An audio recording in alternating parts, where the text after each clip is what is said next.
ახალი რომ ვიყო ჩემთვის ორივე პოზიცია სინამდვილეში თუ იმ კურსად ვლაპარაკებთ ეთერში რომ უსმენ და თვლი რომ არ მატყუებს ახლა მარტო ის პოზიცია როცა ერთ პოზიციასაც ბოიკოტსაც და მეორესაც უყურეს ისე როგორც ამ წამს რაღაც ფორმით ოპოზიციის არსის გადარჩენის პოლიტიკას რომ ისი არსი ოპოზიციის გამართება და გადარჩება როგორც რა არსი ექნება ოპოზიციას ოპოზიცია რომელიც არის თქვა არ თანამშრომლობის ოპოზიცია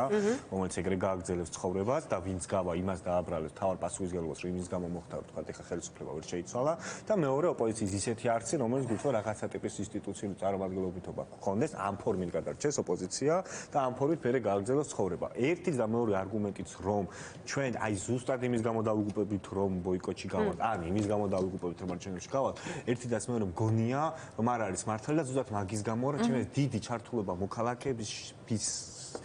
ცხოვრებაში ძალიან ცოტა არის ამასთან მიმართებაში. თვითონ მგონია რომ ხალხი ცალკე ცხოვრობს და ჩვენ ცხოვრობთ იმ დიქოტომიაში, იმ დებატში, რომელიც აი ამ კლასის გარდა დიდად ნაკლებად ინტერესებს, იმიტომ რომ თვითონ ეს პოლიტიკა ამ კლასისთვის არის საინტერესო რა ფორმით გადარჩება. იმის იქით ადამიანებს საინტერესო ეს საკითხი განსაკუთრებით იყო იანვრის თვეში, როცა გადავერთვეთ ჩვენ ტრამპის ინაუგურაციის მოლოდინში, როცა სამონაზრეობაში გამოვიდა სასახლიდან და როცა უცბად ქუჩის აქციები დამოუკიდებლად გაგრძელდა, ოპოზიციის ინვესტიცია ისეთი აღარ იყო როგორც დეკემბრის და ნოემბრის თვეში და ამ დროს ისწრებოდა ზუსტად ესეთი კითხვები და ზუსტად მაშინ იყო ინტერესი ჟურნალისტებთან დაგვაგებინეთ ამ ხალხს რა უნდა დაგვალაპარაკეთ გავიგოთ ის და ამ დროს იყო ზუსტად ის სიჩუმე და ახლა ეს ლაპარაკი და ეს ხმაური საერთოდ აცილებ მაშინ იყო საინტერესო როცა მაშინ ესე საკითხებზე იწყებდეს საუბარს ეს იყო ქოცური თამაში ქოცები შემოგვიყვება თემայի და მოვედით აქამდე და აქამდე მოვედით ახლა რომ მოვედით როცა არჩევნებამდე დარჩა ხო წამოდეთ სექტემბრის ბოლოში უფრო ეს არჩევნები ჯერ ესე შევხედოთ. მეორე ამასაც პროდიუსერმა დამირეკა ტელე პირველის და პირველად კითხა თბილისში თუ ხარო და ამით მიხვდი რომ ჩემამდე ამოდე პოლიტიკოს რომ გაიკითხა ის რომ უკვე წასულია და საერთოდ ცხოვრების მოუდია შეცვლილი და ამის ფონზე ეგ არ ვიცი იმიტომ რომ ჩვენ არ გვაქვს ეგეთი გამოცდილება ჯერჯერობით და რა იმდენი პოლიტიკოსი ეგ ციხეში ვერ დავაბრალებთ მაინც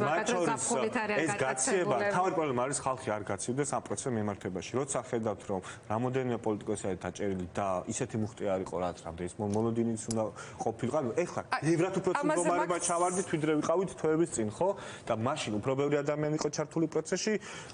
ვიდრე